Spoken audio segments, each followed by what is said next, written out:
আজ একটি গল্প আপনাদের সঙ্গে শেয়ার করছি। গল্পটি হলো যে এক ভিখারি ছিল। সে রোজ দুপুরে এক দামি বড় রেস্টুরেন্টে যেত। খুব ভিড় হতো সেই সময় যেত এবং গিয়ে সে খেয়ে চলে আসতো, পয়সা না দিয়েই চলে আসতো।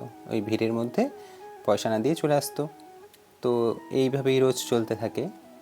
এক ব্যক্তি আবার এই বিষয়টি লক্ষ্য করার পর ওই ব্যক্তি সেই রেস্টুরেন্টের মালিককে গিয়ে বিষয়টি জানায় যে আপনার দোকানে এরকম রোজ এক ভিখারি ভিড়ের মধ্যে এসে খেয়ে পয়সা না দিয়ে চলে যাচ্ছে। আপনি কি সেটা জানেন, বা জানেন কি জানেন না, বুঝতে পারেন না?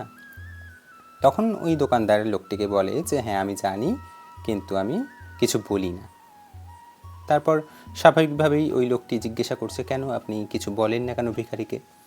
তখন দোকানদার বলে যে ওই ভিখারি রোজ দূর থেকে দাঁড়িয়ে প্রার্থনা করে যে আমার দোকানে যাতে রোজ প্রচুর ভিড় হয়, প্রচুর লোক আসে এবং সে সেই ভিড়ের মধ্যে এসে খেয়ে পয়সা না দিয়েই যাতে চলে যেতে পারে। সেই কারণেই সে কিছু বলে না, দোকানদার ওই ভিখারিকে কিছু বলে না। তো এই ছিল গল্পটা। এই গল্প থেকে কিন্তু আমরা দুটো শিক্ষা পাই। একটা হলো ভিখারি ওই দোকানদারের উন্নতি চেয়েছিল। সেই রকমই আমরা যদি কারো উন্নতি চাই তাহলে আমাদের নিজেদেরও উন্নতি হবে।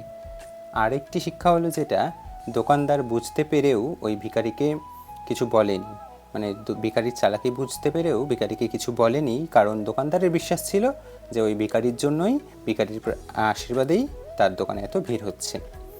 তো আমাদের জীবনেও যদি আমাদের চলার পথে কেউ আমাদের এতটুকুও সাহায্য করে, তো তার প্রতি আমাদের সবসময় কৃতজ্ঞ থাকা উচিত। এই ছিল আমার গল্পটা। কেমন লাগলো সবাই জানাবেন।